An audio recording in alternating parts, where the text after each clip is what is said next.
힘들고 어려운 시기에 하나님의 은혜와 축복을 받는 것이 중요할 것입니다. 그러나 가끔은 내가 지금 신앙생활을 잘하고 있는가 생각할 필요가 있습니다. 우리 몸의 건강을 지키는 것도 가끔 내 몸의 건강 상태를 체크하는 것이 중요합니다. 내 몸속에 암세포가 자라고 있는데 그것도 모른 채 10년이 지나 20년이 지나 30년이 지나 나중에 암세포가 온몸에 다 퍼진 다음에 알게 되면 너무 늦습니다. 암세포가 크게 자라기 전에 일찍 발견이 되면 치료 방법이 있다 말입니다. 그래서 내 몸의 건강 상태, 내 몸이 어떤지 병원에 가서 가끔은 살펴볼 필요가 있는 것입니다.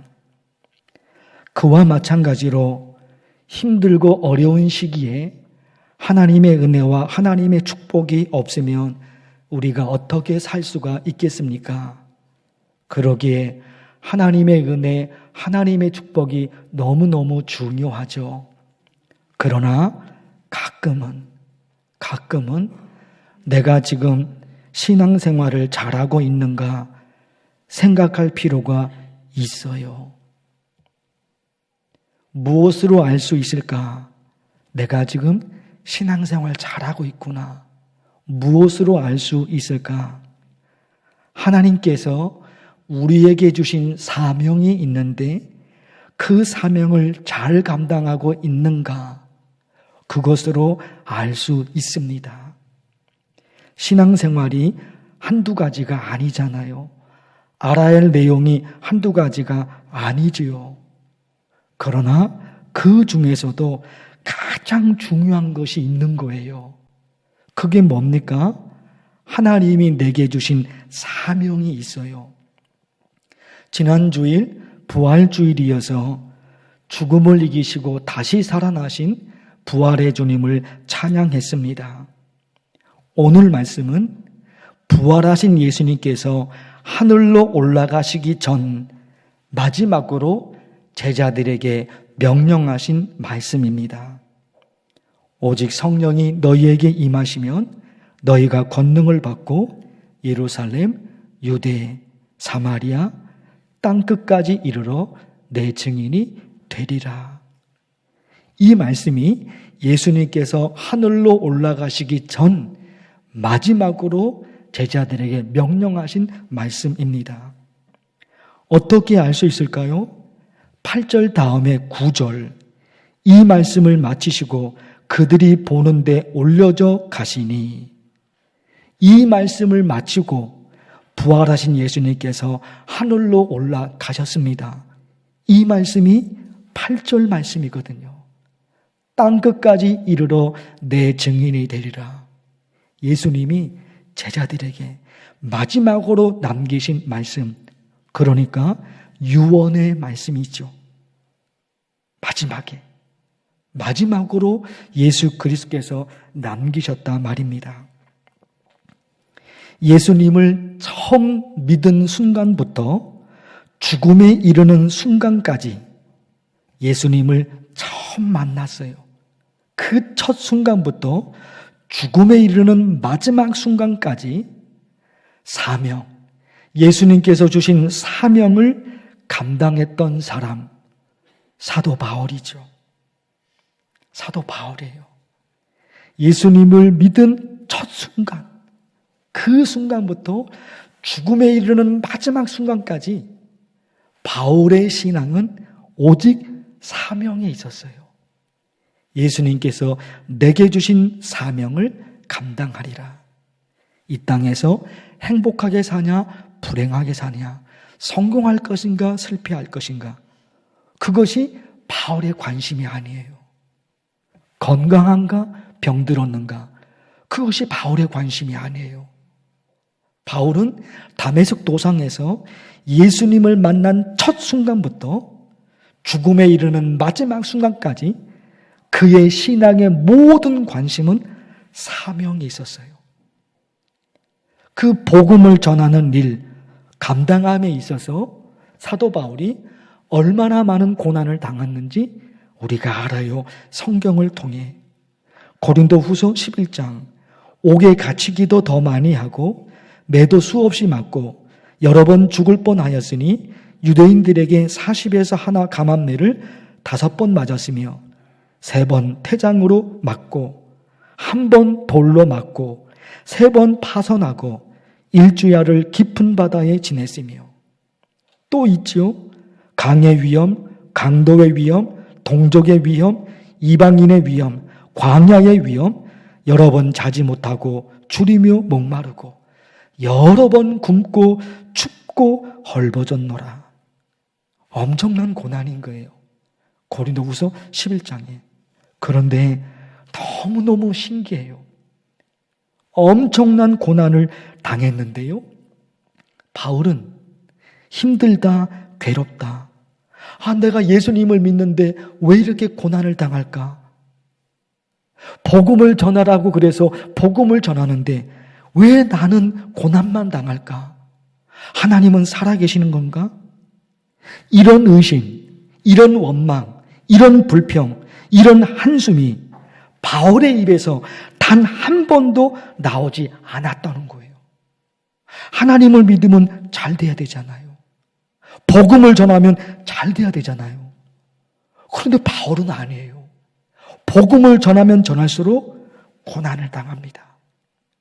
복음을 전하면 전할수록 고난을 당한 거예요. 그러니 얼마나 힘들고 괴롭겠습니까? 그러나 너무너무 신기하게도 한 번도 하나님을 의심하거나 다메섹 도상에서 그가 만났던 부활의 주님을 의심하거나 신앙이 흔들리거나 한숨이 나오거나 원망이 나오거나 불평이 나오거나 그게 단 한 번도 바울의 입에서 나온 적이 없어요. 이게 너무너무 신기한 거예요. 하나님이 시키신 일을 오직 그 일만 했는데 바울에게 돌아오는 것은 고난뿐이었단 말입니다. 그런데 어쩌면 단 한 번의 의심, 단 한 번의 불평도 바울의 입에서 나오지 않아요. 오히려 기쁘다고 고백해요. 고난당한 것이 기쁘다고 바울이 고백해요. 너무너무 신기하지 않습니까? 갈라디아서 6장, 내가 내 몸에 예수의 흔적을 지니고 있노라. 내 몸에 예수님의 흔적이 많다는 겁니다. 복음을 전하면서 얼마나 많은 고난을 당했습니까? 고린도후서 11장 말씀을 읽어드렸잖아요. 이런 수많은 고난을 당했기 때문에 바울의 몸에는 그런 상처가, 그런 고난의 흔적이 바울의 몸에는 한두 군데가 아니었단 말입니다. 그런데 바울은요, 그 고난을 고난이라고 말하지 않아요. 제가 읽어드렸죠? 내 몸에 예수의 흔적을 지니고 있노라. 그 고난을, 몸에 난 상처를 고난이라고 말하지 않고 예수님의 흔적이라고 말하고 있습니다. 바울이 어떤 마음이 들어가 있을까요? 예수님의 흔적, 내 몸에, 내 육체에 예수님의 흔적이 있다. 바울이 어떤 마음에서 그걸 얘기했을까요? 영광인 거예요. 자기 몸에 상처가 있는 것이 너무너무 기쁜 거예요. 너무너무 영광인 거예요. 왜? 하나님의 일을 하다가 당한 고난이었으니까. 예수님께서 명령하신 그 사명, 선교의 사명을 감당하느라고 당한 고난이니까 그게 고난이 아니에요. 예수님의 흔적이고 그게 영광이고 그게 기쁨이고 그게 즐거움이에요. 어쩌면 이런 신앙으로 살 수 있었을까? 거기다가 골로새서 1장에서 그리스도의 남은 고난을 내 육체에 채우노라. 지금까지도 복음을 전하다가 당한 고난, 그 고난의 흔적이 바울의 몸 곳곳에 있다니까요. 그런데 또 그 고난의 흔적을 또 자기 몸에 채우겠다는 겁니다. 왜 그래요? 그게 영광이니까. 그게 기쁨이니까. 바울의 신앙을 생각하면서 우리 스스로에게 물을 수밖에 없을 것 같아요. 내 몸에는 예수님의 흔적이 있는가? 이런 거예요. 내 몸에는 예수님의 흔적이 있는가? 예수님께서 내게 주신 사명을 감당하느라고 생긴 내 몸의 흔적, 예수님의 흔적, 그것이 내 몸에 있는가? 묻지 않을 수가 없어요. 지금 우리나라 상황에서는 예수님을 믿는다고 해서 핍박당하고 고난당하고 순교당하고 그게 없지요. 복음을 전한다고 해서 고난당하고 그런 거 없지요. 그러나 내가 직접 선교 현장에 나가서 선교를 하는 것은 아니지만 선교 사역에 동참할 수 있는 방법이 있습니다. 내가 직접 나가서 선교 현장에서 선교하는 것은 아니에요. 그런데 그 선교에 동참할 수 있는 방법이 있다 말입니다. 선교 헌금을 하나님께 드림으로 그 선교에 동참하는 거죠. 성도 여러분이 선교 헌금을 해주셔서 우리 교회가 선교 헌금으로 매월 200만 원이 헌금됩니다. 그 헌금으로 우리 교회가 5개 나라의 선교를 돕고 있습니다. 우리 교회가 중국에서 선교하는 최병원 선교사님을 돕고 있어요. 이분이 장석교회 장로님으로 섬기시다가 예배를 드리거나 매일 큐티를 하거나 기도를 하거나 그러면 마음속에 나도 선교 사명을 감당해야 하는데 이런 마음이 늘 마음속에서 일어나는 거예요. 그러다가 우리 우연한 기회에 중국 곤명에 가게 됐는데 그 곤명에서 이분이 깨닫습니다. 아, 하나님이 나보고 중국에서 선교하라고 하시는구나. 그런 마음의 감동이 성령께서 주시는 마음이죠. 거기에 순종해서 그분이 평신도 선교사로 중국에서 선교하게 되었습니다. 소수민족을 선교하는 선교사님을 그 곤명에서 만났는데 그 선교사님을 따라 소수민족이 사는 깊은 산골짜기로 이분이 그 마을에 들어가게 됐습니다. 가서 보니까 그 중국의 깊은 산골짜기 소수민족들은 너무너무 가난합니다. 화장실을 봤는데 너무너무 비참한 거예요. 이분이 건축하신 분이었기 때문에 건축 기술이 있어요. 그래서 그 화장실을 수세식 화장실로 바꿔주는 일들을 시작하게 된 겁니다. 소수민족, 대도시가 아니라 소수민족이 사는 깊은 산골로만 다니는 거예요. 거기 가서 보면 본인이 할 수 있는 일들이 있는 거예요. 재래식 화장실, 건축 기술이 있으니까 그거 바꿔주고 또 깊은 산골은 수도가 없잖아요. 수도 시설이. 그러니까 빗물을 모아서 그걸 식수로 사용하고 산골짜기에서 흘러내려오는 그 물을 모아서 그걸 식수로 사용하는데 그게 깨끗한 물이 아니라 석회가 들어가 있는 석회수예요. 그 물을 마시니까 몸에 병이 생기죠. 소수민족들이. 그러니까 짧은 나이에 돌아가시는 분들도 마시고 많고 병으로 고생하는 분들 많아요. 이분이 기술이 있으니까 그 석회수 그 물을 정화하는 깨끗한 물로 바꾸는 정화시설을 또 그 깊은 산골짜기에다가 그걸 또 만들어줘요. 이 선교사님이 최병원 선교사님이 젊은 시절에 침수를 배웠습니다. 그래서 한 2박 3일 일정으로 3박 4일 일정으로 깊은 산골 소수민족에 가서 침술로 그들의 병을 고쳐주는 거예요. 고쳐주는 거예요. 이분이 평신도 선교사로서 가는 곳곳마다 그 어려운 사람들을 그 상황에서 도와주는 거예요. 이런 상황, 저런 상황 다 도와주는 거예요. 그것이 점차 확장되다 보니까 그 깊은 산골에 사는 소수 민족들이 이 선교사님을 보고 마음의 감동을 받아요. 그래서 복음을 전할 때 선교사님이 전하는 복음을 그들이 받아들입니다. 그들이 받아들여요. 그래서 예수 믿는 분들이 1명, 2명, 3명 그렇게 생기고 또 생겨서 30여 명이 생겨서 교회를 개척합니다.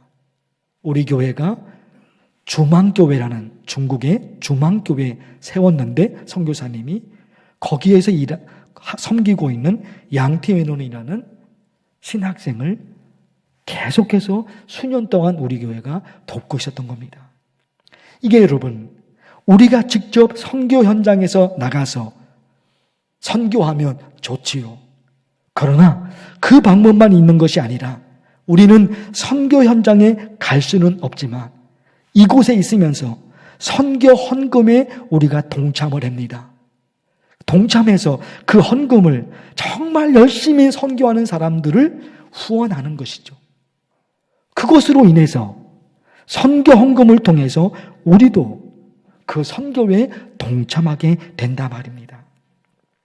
네팔의 박영훈 선교사님 그리고 성문영 선교사님 청년들을 대상으로 사역을 하고 특히 성문영 선교사님은 바포 사역, 고아원 사역을 시작을 했습니다.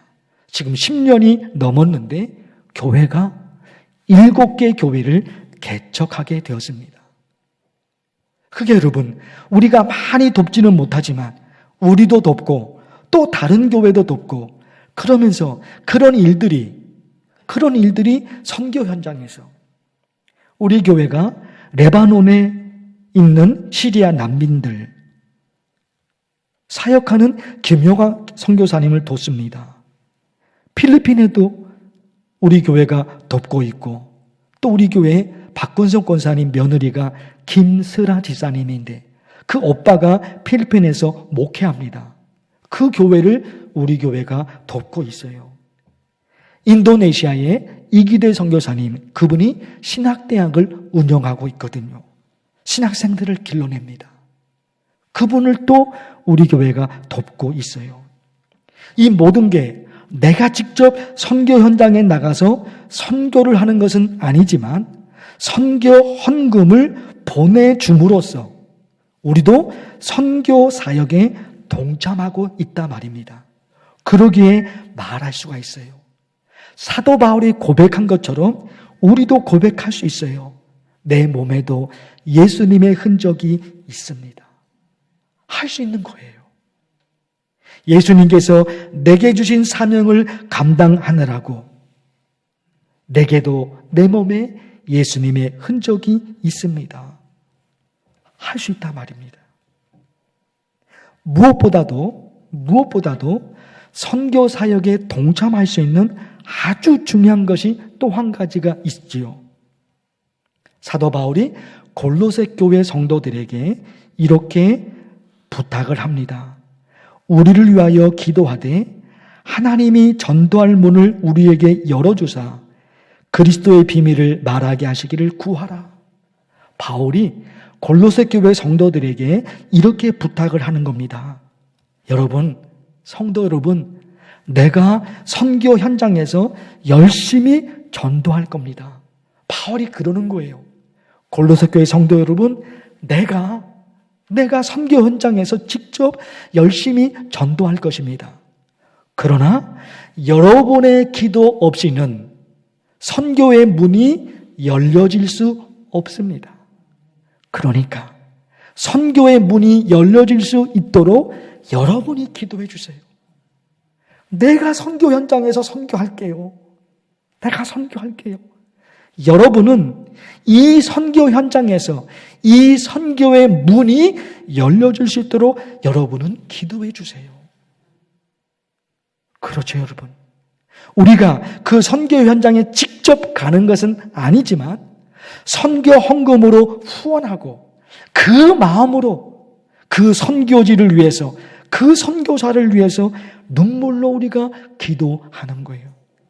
그렇게 함으로써 하나님께 예수 그리스도께 우리 말할 수 있어요. 하나님, 내 몸에도 예수님의 흔적이 있습니다. 말할 수 있단 말입니다. 사랑하는 성도 여러분, 힘들고 어려운 시기에 하나님의 은혜와 축복 서론에서 말씀을 드렸습니다. 너무너무 중요하죠. 하나님의 은혜와 축복을 받는 것. 그래서 작년 1년 동안 땅의 이야기와 하늘 이야기를 여러 번 설교했습니다. 땅의 이야기와 하늘 이야기, 에스겔을 얘기했죠. 에스겔이 세상 현실에서는 바벨론 포로로 묶여져 있지만 하나님이 어떻게 하십니까? 하늘이 열리며 땅의 현실만 있는 것이 아니라 하늘이 열려지는 하늘 이야기가 있습니다. 그래서 작년 1년 동안 땅의 이야기, 하늘 이야기를 정말 여러 번 말씀을 드렸던 거예요. 그러나 그런 은혜와 그런 축복을 받는 것도 중요하지만 내가 지금 신앙생활을 잘하고 있는가? 이거 생각할 필요성이 있는 거예요. 하나님이 내게 주신 선교의 사명을 감당하고 있는가? 그것이 기준이 될 수 있습니다. 이제 우리 교회가 돕고 있는 선교 사역을 영상으로 보실 텐데 하나님께서 주신 이 선교의 사명을 충성스럽게 감당하리라 또다시 결심하는 시간이 되기를 바랍니다.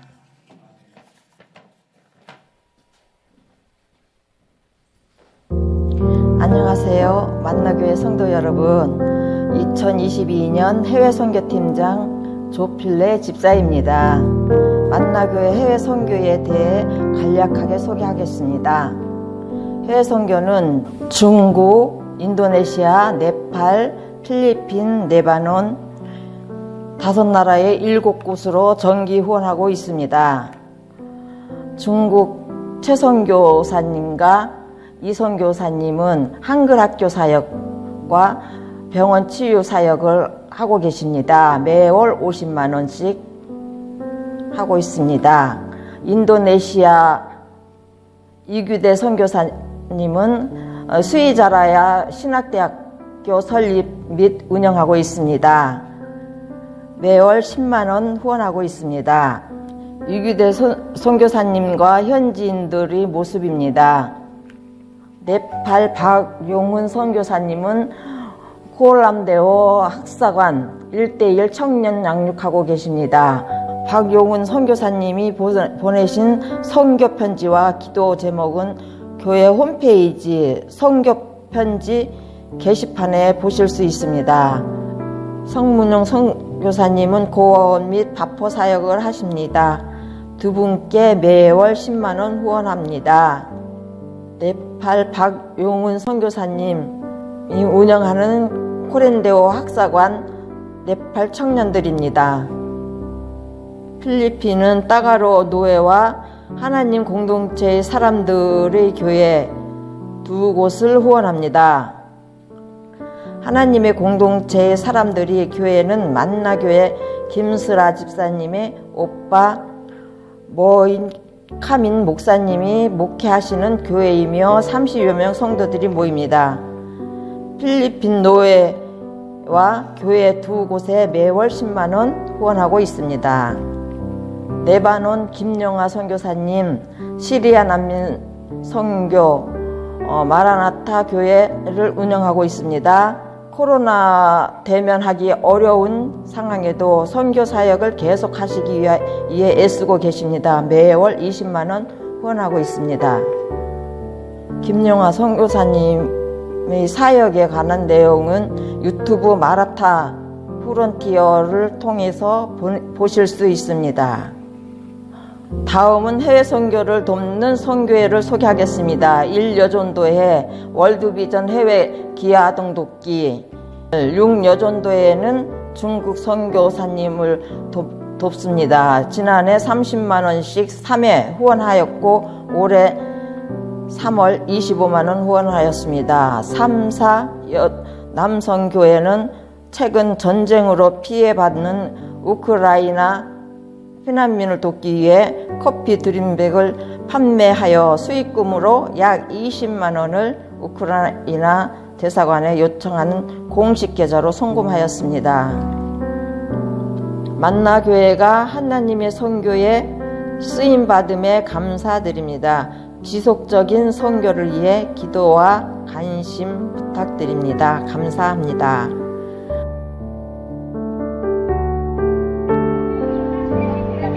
여기가 우리 호스텔이자 청년교회입니다. 제가 10년 전에 12명의 아이들과 시작한 호스텔이, 그리고 교회가 이제 아름답게 이렇게 만들어지게 되었습니다. 호스텔 고아원 옆에서 찍은 사진입니다. 여기가 예배하는 장소입니다. 토요일이면 10시에 청년들 한 25명에서 30명이 여기서 항상 예배하고 그럽니다. 오늘 아이들 3명이 예배 끝나고 찬양하네요. 자, 야까따오. 네. 아멘, 아멘, 아멘. 자, 사랑합니다. 사랑합니다. 감사합니다. 감사합니다. 축복합니다. 축복합니다. 아름다운 세상입니다. 아름다운 세상입니다. 사랑합니다. 사랑합니다. 사랑합니다. 사랑합니다. 마야 그렇죠. 자, 여기가 우리 여자아이들이 사는 호스텔입니다. 남게요.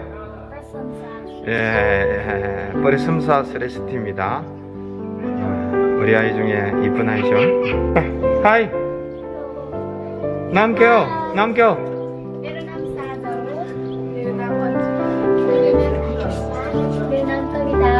서버전화 자이머씨 마야 그리스 사랑합니다. 여기가 우리 아이들 공부방입니다. 12명 정도가 좌우로 공부할 수 있는 공부합니다. 내일 시민 우리 한 친구가 있습니다. 서를라 띠무로 남게요. 꺼티클래서 예, 9학년이랍니다. 이제 곧 한 달 후면 10학년이 됩니다. 아이들이 지금 식사를 하고 설거지를 하고 있네요.